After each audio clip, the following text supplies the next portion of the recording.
ಭವಾನಿ ಭವಾನಿ ಭವಾನಿ ಅಂದರೆ ಅದರಲ್ಲೇ ಭಾವ ತುಂಬಿದೆ. ಭಾವ ಇಲ್ಲದೆ ಭವಾನಿ ಅನ್ನಕ್ಕೆ ಆಗೋದೇ ಇಲ್ಲ. ಆ ಭವಾನಿ ಅನ್ನೋವಾಗಲೇ ಒಂದು ರೀತಿ ಸರೆಂಡರ್ ಆಗುತ್ತೆ. ಏನೋ ಒಳಗಡೆ ಎಲ್ಲ ಒಂಥರ ತಿಳಿಯಾಗುತ್ತೆ. ಶಂಕರಾಚಾರ್ಯರ ಆ ಸೌಂದರ್ಯಲಹರಿಯ ಶ್ಲೋಕ ತಕ್ಷಣ ನನಗೆ ನೆನಪಾಗುತ್ತೆ. ಭವಾನಿ ತ್ವಂ ದಾಸೇಮಯಿ. ಆ ಭವಾನಿ ಅಂದಾಗಲೇ ದಾಸ ಆಗ್ಬಿಡ್ತೀವಿ, ಸಮರ್ಪಣೆ ಬಂದ್ಬಿಡುತ್ತೆ ಭವಾನಿ ಅಂದಾಗ. ಲಲಿತಾ ಅಷ್ಟೋತ್ತರದಲ್ಲಿ ಭಾವನಾ ಮಾತ್ರ ಸಂತುಷ್ಟಾಯಿ ನಮಃ. ಭಾವನೆ ಇದ್ರೆ ಸಾಕು, ನೀವು ಸಂತುಷ್ಟಳಾಗ್ತೀಯ ತಾಯಿ ಅಂತ ಇದೆ. ಅದರಲ್ಲೇ ತಿಳ್ಕೋಬೇಕು. ಎಷ್ಟು ಆಳಕ್ಕೆ ಹೋದಷ್ಟು ಅಷ್ಟು ಲಾಭ ನಮಗೆ, ಎಷ್ಟು ಫೀಲ್ ಮಾಡಿದಷ್ಟು ಅಷ್ಟು ನಾವು ಅವಳು ಲಭ್ಯಳು ಅಂತ ಗೊತ್ತಾಗಬೇಕು. ಭವ ಅಂದರೆ ಶಿವ, ಶಿವನ ಜಲರೂಪ. Always there is moment. ಆ ಭಾವನೆ ಯಾವಾಗಲೂ ಹರಿತಾ ಇರುತ್ತೆ, ಲಹರಿ, ಭಾವನಾ ಲಹರಿ. ಆ ಜಲರೂಪದ ಶಿವನಿಗೆ ಜೀವ ಕೊಟ್ಟ ಭಾವನೆ, ಆ ಭವಾನಿ ಅನ್ನುವ ಒಂದು ಪುಷ್ಕರಣಿ, ಪುಣ್ಯ ಪುಷ್ಕರಣಿ, 108 ಪುಷ್ಕರಣಿಗಳಲ್ಲಿ ಒಂದು ಭವಾನಿ ಅಂದರೆ. ಭಾವನೆ, ಭಾವ ಸಮಾಧಿ, ಧ್ಯಾನದ ಅಂತಿಮ ಘಟ್ಟ ಭಾವ ಸಮಾಧಿ. ಭಾವನಾ, ಭಾವನೆ, ಭವಾನಿ, ಭಾವನಾ ಗಮ್ಯ. ಭಾವನೆಯಲ್ಲಿ ಅವಳು ಸಿಕ್ಕಿಬಿಡ್ತಾಳೆ ಅಂದಮೇಲೆ ಇದು ಟೋಟಲ್ ಫ್ರೀಡಮ್ ಪೂಜೆ ಮಾಡೋಕ್ಕೆ. ನನ್ನ ಭಾವನೆ, ನಿನ್ನ ಭಾವನೆ ನಿಂದು, ನನ್ನ ಭಾವನೆ ನಂದು. ನಾನು ಅವಳನ್ನು ಯಾವ ರೀತಿ ಬೇಕಾದರೂ ಕಲ್ಪಿಸ್ಕೋಬಹುದು, ಭಾವಿಸ್ಕೋಬಹುದು. ಒಂದು ದಿನ ಬರೀ ನವರತ್ನಗಳಲ್ಲಿ ಅವಳಿಗೆ ಅಭಿಷೇಕ ಮಾಡ್ಬೋದು, ಒಂದಿನ ಹೂವಿನ ಅಭಿಷೇಕ, ಅವಳಿಗೆ ಬೇಕಾದ ಅಲಂಕಾರ ಮಾಡಬಹುದು. ಮಾನಸ ಪೂಜೆಯಲ್ಲಿ ಇಷ್ಟ ಬಂದದ್ದು ನಾವು ಮಾಡಬಹುದು, ಅದಕ್ಕೇನು ಖರ್ಚಿಲ್ಲ.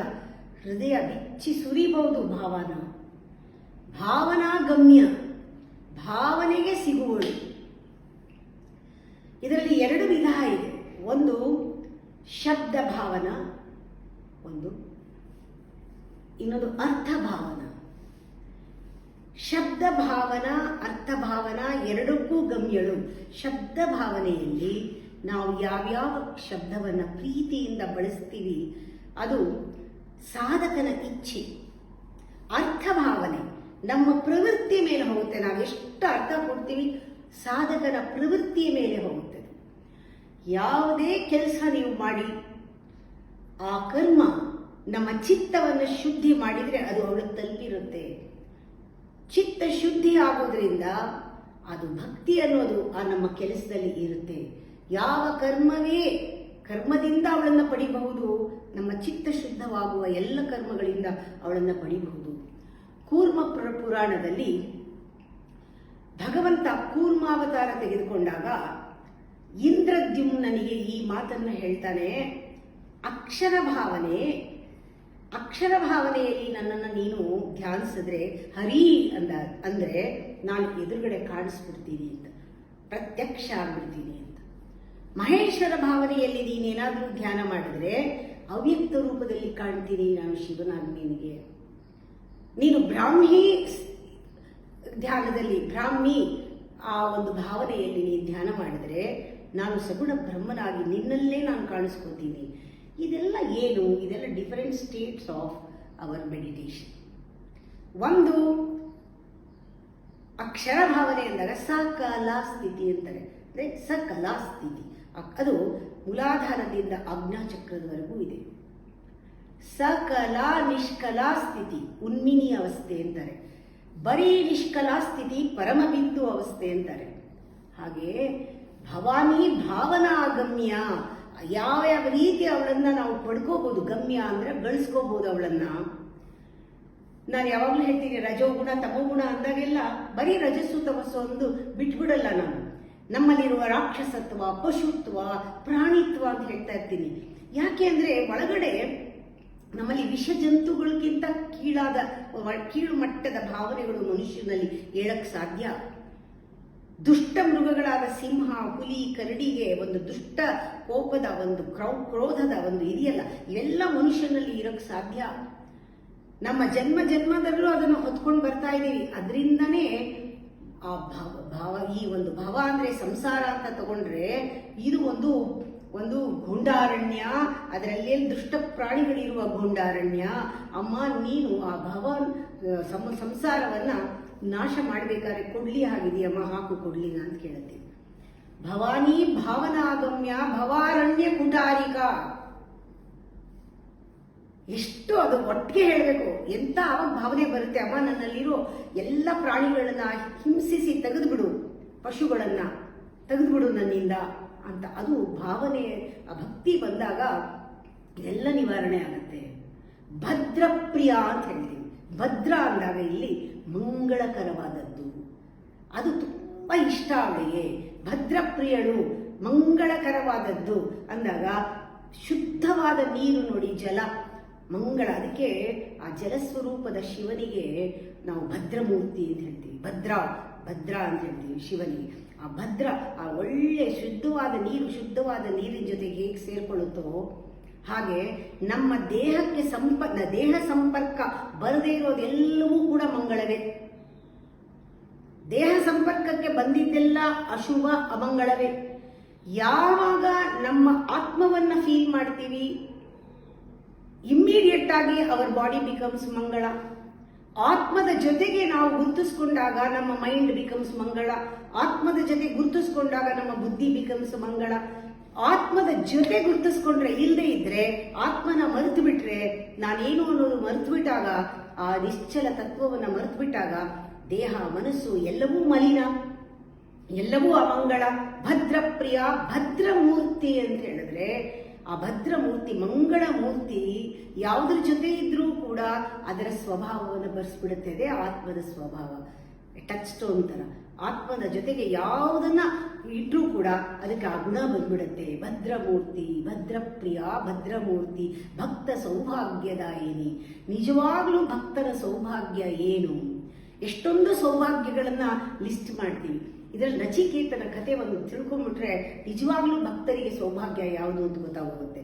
ನಚಿಕೇತನ ತಂದೆ ಅವನು ದಾನ ಕೊಡ್ಬೇಕಾದ್ರೆ ಕರುಗಳಿಲ್ಲದೆ ಇರೋ ಹಸುಗಳನ್ನ ದಾನ ಕೊಡ್ತಿದ್ದ, ಕ್ಷೀರ ಕೊಡದೇ ಇರೋ, ಹಾಲು ಕೊಡದೇ ಇರೋ ಹಸುಗಳನ್ನ ದಾನ ಕೊಡ್ತಿದ್ದ. 10 ವರ್ಷದ ಬಾಲಕ ಅದನ್ನ ನೋಡಿ, ಅಪ್ಪ ಯಾಕೆ ಇಂಥ ದಾನ ಕೊಡ್ತಿದ್ಯಾ, ನನ್ನನ್ನು ಕೊಟ್ಟು ಬಿಡು ಅಂತ ಬೇಸರಿಸ್ಕೊಂಡು ಹೇಳಿದಾಗ, ಯಮನಿಗೆ ನೀನು ದಾನ ಕೊಟ್ಟಿದ್ದೀನಿ ಅಂತ ಹೇಳ್ಬಿಟ್ಟ. ನಚಿಕೇತ ಅದನ್ನು ತೆಗೆದುಕೊಂಡು ಸೀದಾ ಯಮನ ಒಳಕಕ್ಕೆ ಹೋಗಿ ಬಾಗ್ಲ ಹತ್ರ ನಿಂತ್ಕೊಂಡು ಕಾದ ಯಮನಿಗಾಗಿ 3 ದಿವಸ. ಆಮೇಲೆ ಯಮ ಬಂದು ಆ ಮಗುವನ್ನು ನೋಡಿ ಕೇಳ್ತಾನೆ, ನಿನ್ಗೇನ್ ಬೇಕು, ಯಾಕೆ ಇಲ್ಲಿ ಬಂದೆ, ಇನ್ನು ನೋಡು ಲಿಸ್ಟ್ ಇದೆ, ಇಷ್ಟು ಭಾಗ್ಯದಲ್ಲಿ ನೀನು ಯಾವ ಭಾಗ್ಯ ಬೇಕು ದಾನ ಮಾಡಕ್ಕೆ ಹೇಳು, ಅಷ್ಟು ನೀನು ಕೊಡ್ತೀನಿ, ನೀನು ಅವಾಗ ದಾನ ಮಾಡ್ಬೋದು, ಹೋಗಿ ತಗೋ ಇದೆಲ್ಲ. ಆಗ ನಕ್ಬಿಟ್ಟು ಹೇಳ್ತಾನೆ, ನನಗೆ 2 ಬೇಕು, 3 ಬೇಕು ವರ. ನಮ್ಮ ತಂದೆಗೆ ನಿಜವಾಗ್ಲೂ ಭಾಗ್ಯ ಏನು ಅನ್ನೋದು ಗೊತ್ತಾಗಬೇಕು, ಅವರಿಗೆ ಶಾಂತ ಚಿತ್ತವಾಗಬೇಕು ನನ್ನ ತಂದೆಗೆ. ಇದು ಮೊದಲನೇ ವರ. ನಮ್ಗೆ 2ನೇ ತನಗೆ ಬೇಕಾಗಿರೋದು ಒಂದು ಅಗ್ನಿ ವಿದ್ಯೆ ತಿಳ್ಕೋಬೇಕು, ನಿನ್ನಿಂದ ಆತ್ಮವಿದ್ಯೆ ತಿಳ್ಕೋಬೇಕು, ಆ ಭಾಗ್ಯವನ್ನು ಕೊಡುವಂತ 10 ವರ್ಷದ ಬಾಲಕ ಕೇಳಿದಾಗ, ಎಲ್ಲಕ್ಕಿಂತ ಭಾಗ್ಯ ಏನು, ಅವಳನ್ನ ಪಡ್ಕೊಳ್ಳೋದು, ಆತ್ಮವನ್ನ ಗಳಿಸ್ಕೊಳ್ಳೋದು, ಆ ಮಂಗಳಕರವಾದದ್ದನ್ನು ಗಳಿಸ್ಕೊಳ್ಳೋದು, ಭಾವನೆಯಲ್ಲೇ ಗಳಿಸ್ಕೋಬಹುದು. ಇದೆಲ್ಲ ಭಾವನಾತ್ಮಕವಾದದ್ದು, ಹೃದಯಕ್ಕೆ ಸಂಬಂಧಪಟ್ಟಿದ್ದು. ಭವಾನಿ ಭಾವನಾಗಮ್ಯ ಭವಾರಣ್ಯ ಕುಟಾರಿಕ ಭದ್ರಪ್ರಿಯ ಭದ್ರಮೂರ್ತಿ ಭಕ್ತ ಸೌಭಾಗ್ಯದಾಯಿನಿ ಭಕ್ತಿ ಪ್ರಿಯ. ಇದು ಎಷ್ಟು ಚೆನ್ನಾಗಿದೆ. ಒಂದೇ ಒಂದು ಮಾತಲ್ಲಿ ಹೇಳ್ಬಿಡ್ತಾನೆ ಕೃಷ್ಣ, ಭಕ್ತರಿಗೆ ನಾನು ಸಿಗ್ತೀನಿ, ಭಕ್ತಿ ಪ್ರಿಯ ನಾನು ಅಂತ. ಏನು ಭಕ್ತಿ ಪ್ರಿಯ ಅಂದ್ರೆ, ಯಾರಿಗೆ ಭಕ್ತಿ ನಿಜವಾಗ್ಲೂ ಪರಿಪೂರ್ಣ ಭಕ್ತಿ ಇರುತ್ತೆ, ಅವರಲ್ಲಿ ಜ್ಞಾನ ಇದ್ದೇ ಇರುತ್ತೆ ಅಂತ ಖಚಿತ. ಪರಿಪೂರ್ಣ ಭಕ್ತಿ ಜ್ಞಾನದಿಂದ ಬಂದಿರುತ್ತೆ, ಜ್ಞಾನದಿಂದ ಹೊಮ್ಮಿರೋದು. ಆ ಮೋಕ್ಷ, ಜ್ಞಾನ, ಅರಿವು, ಬುದ್ಧಿ, ಅದರಲ್ಲಿ ಚಿತ್ತ ಒಂದು ಸ್ವಲ್ಪನೂ ಅದರಲ್ಲಿ ಕಲ್ಮಶ ಇಲ್ಲ. ಅದರಿಂದ ಬಂದಿರುವಂತಹ ಉಗಮವಾದ ಭಕ್ತಿಯನ್ನು ನಾವು ಇಷ್ಟಪಡ್ತಾರೆ. ಭಕ್ತಿ ಪ್ರಿಯ. ಆ ಭಕ್ತಿ ಅಂತ ತಕ್ಷಣ ಕಣ್ಮುಚ್ಕೊಳ್ಳೋದಲ್ಲ. ಭಕ್ತಿ ಈಸ್ ಇದು ಒಂದು will to share your ananda, that brahmananda. ನೀವು ಏನು ಬ್ರಹ್ಮಾನಂದ ಸಿಕ್ಕಿದೆ ಅದೆಲ್ಲರಿಗೂ ಹಂಚಬೇಕು ಅಂತ ಬರುತ್ತಲ್ಲ, ಆ ವಿಲ್ ಬರುತ್ತಲ್ಲ, ಅದು ಬುದ್ಧಿಯೋಗ. ಆ ಭಕ್ತಿ ಆ ಬ್ರಹ್ಮಾನಂದ ಅಂತ ಹಂಚ್ತೀನಿ ಅಂತಿದೆಯಲ್ಲ, ಆ ಭಾವನೆ ಭಕ್ತಿ. ಕೃಷ್ಣ ಹೇಳ್ತಾನೆ ಭಕ್ತರಿಗೆ ನಾನು ಸಿಗ್ತೀನಿ ಅಂತ. ಭಕ್ತಿ ಪ್ರಿಯ, ಭಕ್ತಿ ಗಮ್ಯ, ಭಕ್ತಿ ಪ್ರಿಯ, ಭಕ್ತಿ ಗಮ್ಯ.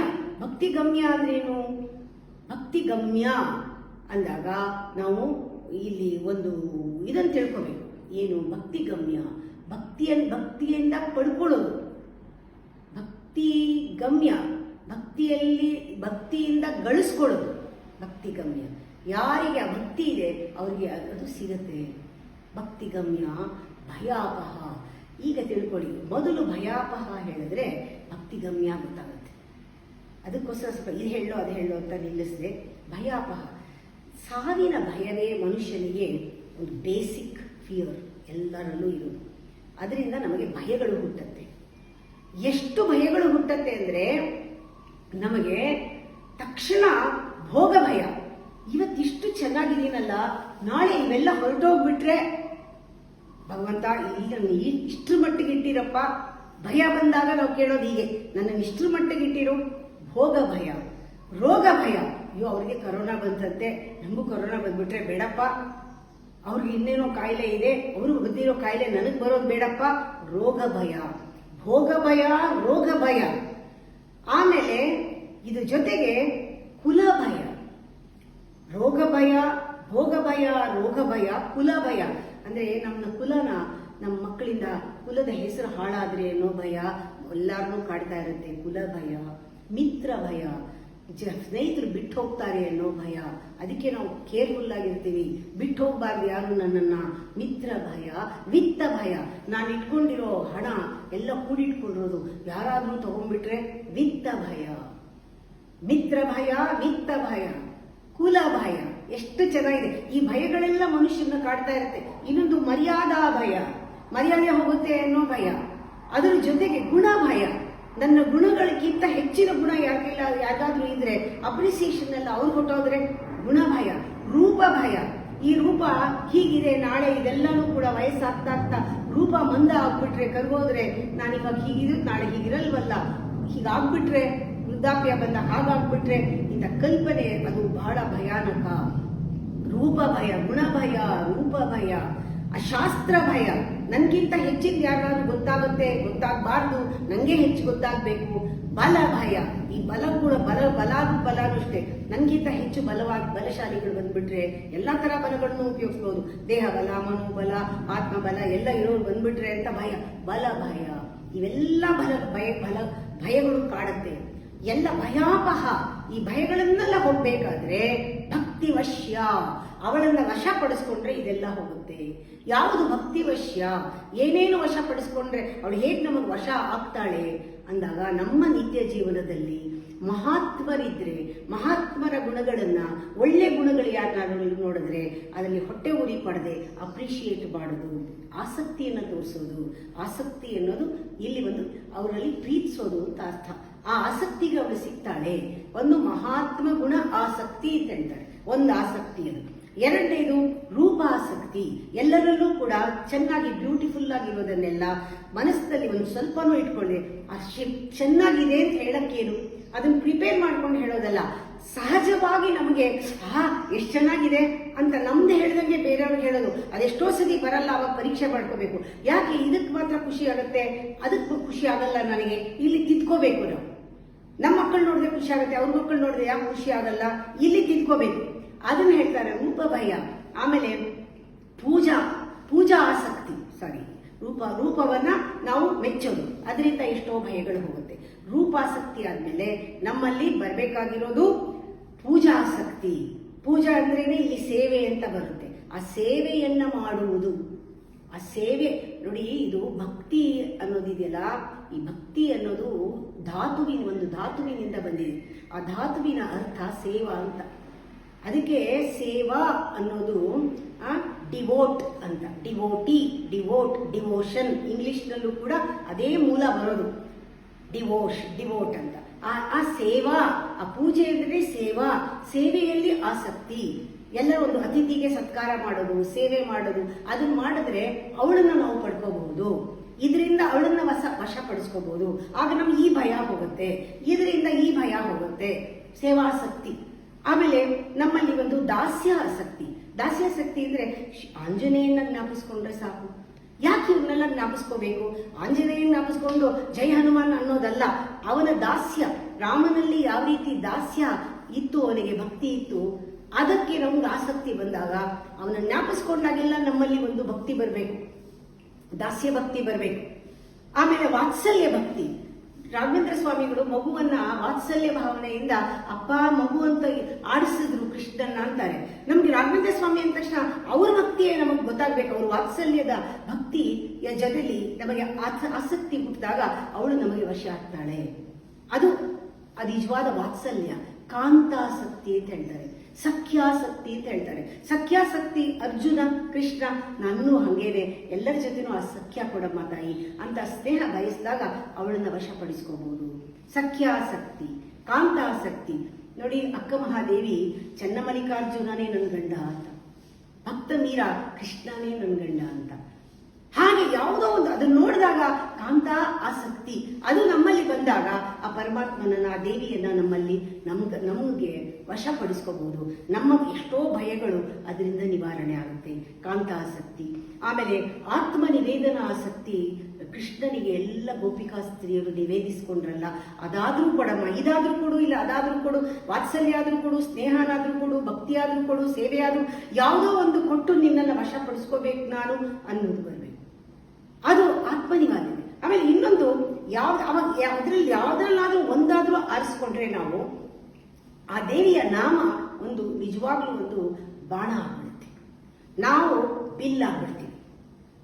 ಆ ಬಾಣ ಬಿಲ್ ಆದಾಗ ಅದಕ್ಕೆ ಆತ್ಮೈಕ್ಯತೆ ಅಥವಾ ಆತ್ಮದಲ್ಲಿ ಒಂದಾಗುವಿಕೆ, ತನ್ಮಯತೆ, ಆ ತನ್ಮಯ ಆಸಕ್ತಿ ಬರುತ್ತೆ.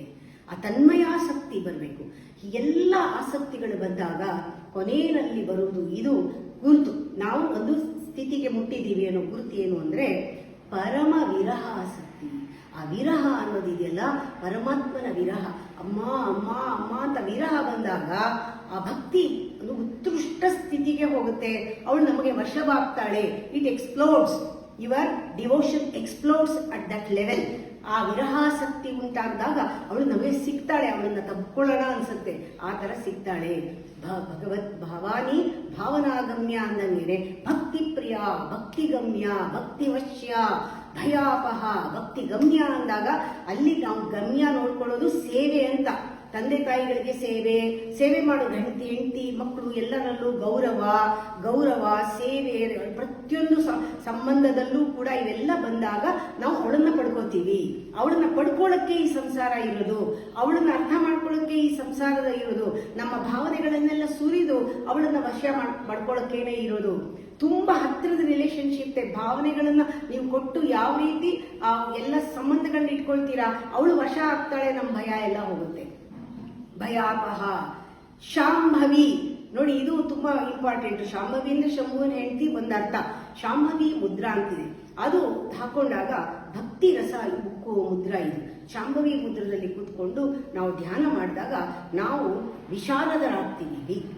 ಅದು ಒಂದು ಹೇಳ್ತಾರೆ, ಒಂದು ವಿದ್ವಾಂಸರಾಗ್ತೀವಿ, ವಿಶಾರದರಾಗ್ತೀವಿ. ನಮ್ಮಲ್ಲಿ ಆ ಪ್ರಜ್ಞಾ ಚೆನ್ನಾಗಿ ಮೂಡುತ್ತೆ. ಕಾಳಿದಾಸ ಯಾವ ರೀತಿ ಕಾವ್ಯಗಳನ್ನ ಬರೆದ ಅದು ಶಾಂಭವಿ ಮುದ್ರೆ ಕೆಲಸ ಮಾಡುತ್ತೆ. ಆ ಶಾಂಭವಿ ಶಾರದಾರಾಧ್ಯ. ಶಾರದಾ ಅಂದ್ರೆ ಒಂದು ಸರಸ್ವತಿಯಿಂದ ಆರಾಧಿಸಲ್ಪಟ್ಟವಳು, ಶಾರದಾ ಅಂದ್ರೆ ವಿಶಾರದರಿಂದ ಆರಾಧಿಸಲ್ಪಟ್ಟವಳು. ಶಾಂಭವಿ ಶಾರದಾರಾಧ್ಯ. ಶರ್ವಾಣಿ ಅಂತ ಹೇಳಿದಾಗ ಅವಳು ನೋಡು, ಶರ್ವ ಅಂತ ಅಂದ್ರೆ ದೇಹವನ್ನೇ, ಭೂಮಿಯನ್ನೇ ದೇಹವನ್ನಾಗಿ ಮಾಡಿಕೊಂಡವನು ಶರ್ವ. ಶರ್ವಾಣಿ ಅಂದ್ರೆ ಆ ಶರ್ವನ ಹೆಂಡತಿ ಅಂತಾಗತ್ತೆ. ಆ ಶರ್ವಾಣಿ ಅಂದಾಗ ಶರ್ವಾಣಿ ಶಾತೋದರಿ ಎರಡೂ ಕೂಡ ಇಲ್ಲಿ ಸ್ವಲ್ಪ ರೆಫರೆನ್ಸ್ ಇದೆ. ಭಾವನಾ ಗಮ್ಯ ಭವಾರಣ್ಯ ಕುಟ ಭಕ್ತಿಪ್ರಿಯ ಭಕ್ತಿಗಮ್ಯ ಭಕ್ತಿವಶ್ಯ ಭಯಾಪಹ ಶಾಂಭವಿ ಶಾರದಾರಾಧ್ಯ ಶರ್ವಾಣಿ ಶರ್ಮದಾಯಿನಿ. ಶರ್ಮದಾಯಿನಿ ತುಂಬ ಮುಖ್ಯವಾದದ್ದು. ಶರ್ಮದಾಯಿನಿ ಅಂದರೆ ಆನಂದವನ್ನು ತಿಳಿಸ್ತಾಳೆ. ಈ ಶಾಂಭವಿ ಮುದ್ರೆ ಭಾವನೆಗೆ, ಅದು ಭಾವನೆಯನ್ನ ಗುರುತಿಸೋದು, ನಮ್ಮಲ್ಲಿ ಭಕ್ತಿಯನ್ನು ಗುರುತಿಸೋದು. ಅದರಲ್ಲಿ ನಮಗೆ ಆನಂದದ ಡಿಫರೆಂಟ್ ಲೆವೆಲ್ಸ್ ಗೊತ್ತಾಗುತ್ತೆ. ಅಂದರೆ ಇಂದ್ರಿಯದ ಭೋಗ ಇದ್ದಾಗ ಯಾವ ರೀತಿ ಇಂದ್ರಿಯದ ಆನಂದ ಏನು, ಪ್ಲೆಷರ್ ಏನು, ಆಮೇಲೆ ಮನಸ್ಸಿನ ಆನಂದ, ಹ್ಯಾಪಿನೆಸ್ ಏನು, ಆಮೇಲೆ ಭೌತಿಕ ಆನಂದ, ಹಾಡು ಹಸೆ ಡ್ಯಾನ್ಸ್ ಎಲ್ಲ ನೋಡಿದಾಗ ಒಂದು ಭೌತಿಕವಾದ ಆನಂದ, ಬುದ್ಧಿಗೆ ಒಂದು ಖುಷಿಯಾಗುತ್ತೆ. ಆಮೇಲೆ ಇನ್ನೊಂದು ಪರಮಾನಂದ, ಆತ್ಮಾನಂದ, ಸದಾನಂದ, ಚಿತ್ತಾನಂದ ಅಂತೇಳಿ ಈ ಆನಂದಗಳ ಡಿಫರೆಂಟ್ ಲೆವೆಲ್ಸ್ ಎಲ್ಲ ಅವಳು ಶರ್ವಾಣಿ ಶರ್ಮದಾಯಿನಿ. ಶರ್ಮ ಅಂದರೆ ಆನಂದ ಅಂತ. ಆ ಉತ್ಕೃಷ್ಟವಾದ ಆನಂದವನ್ನು ಹೇಳಿ ಡಿಫರೆಂಟ್ ಆನಂದದ ಲೆವೆಲ್ಗಳನ್ನು ತೋರಿಸ್ಕೊಡ್ತಾಳೆ ಮೆಡಿಟೇಷನ್ನಲ್ಲಿ. ಶರ್ಮದಾಯಿನಿ, ಶಾಂಕರಿ, ಶ್ರೀಕರಿ, ಸಾಧ್ವಿ. ಇದು ಮೂರನ್ನು ಒಟ್ಟಿಗೆ ಹೇಳ್ಕೋಬೇಕು. ಇದು ಒಂದು ದೊಡ್ಡ ಜಪ ಆಗುತ್ತೆ. ನಾನು ಸ್ವಲ್ಪ ದಿನ ಮಾಡಿದ್ದೆ. ಇದನ್ನು ತುಂಬ ಚೆನ್ನಾಗಿರುತ್ತೆ. ಶಾಂಕರಿ, ಶ್ರೀಕರಿ, ಸಾಧ್ವಿ, ಶರಶ್ಚಂದ್ರ ನಿಭಾನನ. ಅದು ಕಲೆಯಲ್ಲಿ ಬರುತ್ತೆ. ಶಾಂಕರಿ, ಶ್ರೀಕರಿ. ಶಾಂಕರಿ ಶಂಕರನ ಹೆಂಡತಿ, ಶ್ರೀಕರಿ ವಿಷ್ಣುವಿನ ಹೆಂಡತಿ, ಶಾಂಕರಿ ಶ್ರೀ ಸಾಧ್ವಿ ಮಣಿ ಬ್ರಹ್ಮನ ಪತ್ನಿ. ಅಂದರೆ 3 ಜನನೂ ಕೂಡ ಒಟ್ಟಿಗೆ ಇದ್ದಾರೆ ಅಂತ ಆವಾಗ ಲಲಿತಾ ಸಹಸ್ರನಾಮದಲ್ಲಿ ಆ 3 ಹೆಸರನ್ನು ಒಟ್ಟಿಗೆ ಹೇಳಿದಾಗ ನಮಗೆ ಆ ಪರಿಪೂರ್ಣ ಸ್ವರೂಪ ಬರುತ್ತೆ. ಈ 3 ಜನನೂ 3 ಭಾಗದಲ್ಲಿದ್ದಾರೆ. ಲಕ್ಷ್ಮೀ, ಸರಸ್ವತಿ, ಪಾರ್ವತಿ ಯಾವಾಗಲೂ 3 ಒಟ್ಟಿಗೆ ಅವಿನಾಭಾವ ಸಂಬಂಧ. ಅದು ಆ 3 ಸೇರಿದಾಗಲೇ ಈ ಚಂದ್ರಮಂಡಲದ ಎಲ್ಲ ಕಲೆಗಳೂ ಒಟ್ಟಿಗೆ ಕಾಣಿಸ್ಕೊಡೋದು. ಅದನ್ನೇ ಶರಶ್ಚಂದ್ರ ನಿಭಾನನ ಅಂತ ಹೇಳ್ತಾರೆ. ಶಾತೋದರಿ, ಶಾಂತಿಮತಿ, ನಿರಾಧಾರ, ನಿರಂಜನ. ಇಲ್ಲಿ ಫಸ್ಟು ಕ್ಷೀಕರಿ, ಶಾಂಕರಿ, ಶ್ರೀಕರಿ, ಸಾಧ್ವಿ, ಶರಶ್ಚಂದ್ರ ನಿಭಾನನ. ಆ 3 ಕಲೆಗಳನ್ನು ತೋರಿಸುವಂಥ ಆ ಶರಶ್ಚಂದ್ರನ ಒಂದು ಬೆಳದಿಂಗಳ ಥರ ಅವಳಿದ್ದಾಳೆ, ಮೇಲ್ಗಡೆ ಇದ್ದಾಳೆ ಶರಶ್ಚಂದ್ರಮಾನ. ಶಾತೋದರಿ ಇದೆಲ್ಲ ನೋಡಬೇಕಾದ್ರೆ ಫಸ್ಟು ಜ್ಞಾಪಕ, ಇದೆಲ್ಲ ಯಾರು, ಎಲ್ಲಿಂದ ಶುರು ಮಾಡಿದ್ವಿ ನಾವು? ಕುಂಡಲಿನಿ ಯೋಗದಿಂದ ಶುರು ಮಾಡ್ತಾ ಇದ್ದೀವಿ. ಶಾತೋದರಿ ಅಂದರೆ ತುಂಬ ಅನಂತ ಗುಹೆಗಳನ್ನು ಉಳ್ಳವಳು. ಶಾತೋದರಿ ಅಂದರೆ ಇವೆಲ್ಲವೂ ಚಕ್ರಗಳು, ಒಳಗಡೆ ಅದು ಹೋಗೋ ರೀತಿ ಎಲ್ಲ ಬಹಳ ಗುಪ್ತವಾಗಿ ಗೋಪ್ಯವಾಗಿರುವಂತಹ ಈ ಅಂತರ್ಗಾಮಿನಿಯಾಗಿ ದೇವಿ ಹೋಗೋದ್ರಿಂದ ತುಂಬ ಗುಹೆಗಳುಳ್ಳವಳು ಶಾತೋದರಿ. ಅವಳು ಕುಂಡಲಿನಿ ಶಕ್ತಿ. ಈ 3 ಶಕ್ತಿಗಳು ಕೂಡ ಕುಂಡಲಿನಿ ಶಕ್ತಿ. ಶಾತೋದರಿ, ಶಾಂತಿಮತಿ, ನಿರಾಧಾರ, ನಿರಂಜನ. ಇದು ತುಂಬ ಇಂಪಾರ್ಟೆಂಟ್ ಇಲ್ಲಿ ನಿರಾಧಾರ ಅನ್ನೋದು. ನಿರಾಧಾರ ಅಂದಾಗ ಎಲ್ಲದಕ್ಕೂ ಆಧಾರ ಅವಳೇ ಅಥವಾ ಅವಳಿಗೆ ಆಧಾರ ಇಲ್ಲ, ಒಂದು 2 ಅರ್ಥ. 3ನೇದು ಬಹಳ ಸೂಕ್ಷ್ಮ ಅರ್ಥ. ನಿರಾಧಾರ ಅನ್ನೋದು ಒಂದು ಪೂಜೆಗೆ ಹೆಸರು, ಅಂದರೆ ಪೂಜಾ ಸ್ವರೂಪ ನಿರಾಧಾರ ಅಂದರೆ. ಇಲ್ಲಿ 2 ಥರ ಪೂಜೆ ಇದೆ. ಇದು ಸೂತ ಸಂಹಿತೆಯಲ್ಲಿ ಬರುತ್ತೆ. ಒಂದು ಹೊರಪೂಜೆ, ಒಂದು ಒಳಪೂಜೆ, ಬಾಹ್ಯ ಪೂಜೆ, ಅಂತರ್ಪೂಜೆ. ಹೊರಪೂಜೆಯಲ್ಲಿ ಒಂದು ವೈದಿಕ ಧರ್ಮದಲ್ಲಿ ಮಾಡೋದು, ಒಂದು ತಾಂತ್ರಿಕ ಪೂಜೆ ಇದೆ. ಈ ವೈದಿಕ, ತಾಂತ್ರಿಕ, ಹೊರಪೂಜೆ. ಒಳಪೂಜೆಯಲ್ಲಿ ನಾವು ಮಾಡಬೇಕಾದ್ರೆ ಒಂದು ಅದಕ್ಕೆ ಒಂದನ್ನು ಹೇಳ್ತಾರೆ ಸಾಧಾರ ಪೂಜೆ, ಇನ್ನೊಂದು ಸಾಧಾರ ಪೂಜೆ, ನಿರಾಧಾರ ಪೂಜೆ. ಸಾಧಾರ ಪೂಜೆ, ನಿರಾಧಾರ ಪೂಜೆ ಅಂತ ಹೇಳ್ತಾರೆ. ಸಾಧಾರ ಪೂಜೆಯಲ್ಲಿ ವಿಗ್ರಹವನ್ನು ಇಟ್ಕೊಂಡು ದೇವಿಯನ್ನು ಪೂಜೆ ಮಾಡ್ತಾ ತನ್ನನ್ನ ವಿಗ್ರಹದಲ್ಲಿ ನೋಡೋದು ಅಥವಾ ವಿಗ್ರಹವನ್ನು ತನ್ನಲ್ಲಿ ನೋಡೋದು, ಇದು ಸಾಧಾರ ಪೂಜೆ. ನಿರಾಧಾರ ಪೂಜೆ ಮನೋಲಯ, ಇದು ಸಂಪೂರ್ಣ ಧ್ಯಾನ. ಅದು ಟ್ರಾನ್ಸೆಂಡಿಂಗ್ ದಿ ಮೈಂಡ್, ಮನಸ್ಸನ್ನು ಕರಗಿಸೋದು, ಮನಸ್ಸನ್ನು ಲಯ ಮಾಡೋದು, ಶೂನ್ಯಕ್ಕೆ ಹೋಗೋದು, ಇದು ನಿರಾಧಾರ ಪೂಜೆ. ಅದಕ್ಕೆ ಅವಳು ನಿರಾಧಾರ, ನಿರಂಜನ. ಇದಕ್ಕೆ ಸಮಚಿತ್ತ ಬೇಕು, ಸಮಶಾಂತವಾದ ಚಿತ್ತ ಬೇಕು. ಮತ್ತು ನಿನ್ನ ಮತಿ ಅನ್ನೋದು ಸತ್ವದಲ್ಲಿರಬೇಕು. ಆಗ ಆ ನಿರಾಧಾರ ಪೂಜೆ ಮಾಡೋದಕ್ಕೆ ಸಾಧ್ಯ. ನಿರಾಧಾರ ಆಗ ಅವಳು ಒಂಥರ ಯಾವಾಗಲೂ ಹೊಳಿತಾ ಇರೋ ಒಂದು ದೀಪವಾಗಿ, ಅದಕ್ಕೆ ಆಲ್ವೇಸ್ ಟೈಮ್ಲೆಸ್ಲಿ ಶೈನಿಂಗ್ ಲೈಟ್ ಅಂತಾರೆ. ನಿರಾಧಾರ, ನಿರಂಜನ. ಅಂಜನ ಅಂದರೆ ಕಪ್ಪು, ಕಾಡಿಗೆ ಅದೇ ಮಸಿ. ಅಂಜನ ಇಲ್ಲದೆ ಇರೋಳು ಅಂದರೆ ಯಾವಲ್ಲೂ ಒಂದು ಮಲಿನತೆಯನ್ನು ಅಂಟಿಸ್ಕೊಳ್ಳದೆ ಇರೋಳು, ಅಥವಾ ಅವಿದ್ಯೆಗೆ ಸಂಪರ್ಕ ಇಲ್ಲದೆ ಇರೋಳು.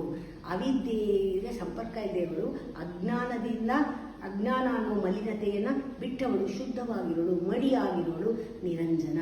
ಆ ಮಡಿ ಅನ್ನೋ ಪದ ಇದೆಲ್ಲ ಶುದ್ಧ ಅನ್ನೋದು ಬಹಳ ಮುಖ್ಯ ಇಲ್ಲಿ. ನಿರಂಜನ ಅದು ಮಡಿಯಾಗಿರೋಳು, ಚಿತ್ತ ಶುದ್ಧವಾಗಿರೋದು ಅನ್ನೋದು ಬರುತ್ತೆ. ಇದೇ ಈ ಮಡಿ ಅನ್ನೋದು ಆಳವಾಗಿ ನಾವು ತಿಳ್ಕೊಂಡಾಗ ಇದೇ ಕಟ್ಟ ಕಡೆಯ ಒಂದು ದೇವಿಯಿಂದ ನಾವು ಕಲಿಬೇಕಾಗಿರುವಂತಹ ಮೊದಲನೇದು ಮತ್ತು ಕಟ್ಟಕಡೆಯ ವಿಚಾರ ಅಶುದ್ಧತೆ, ಅವಿದ್ಯೆಯಿಂದ ದೂರವಾಗುವ ಶುದ್ಧತೆ, ಆ ಮಡಿ ಅನ್ನೋದನ್ನು ನಾವು ಕಲಿತೀವಿ. ನಿರಂಜನ ಮುಂದೆ ನಾಳೆ ಮುಂದುವರಿಸ್ತೀನಿ. ಇದು ಭವಾನಿಯ ವೈಭವ.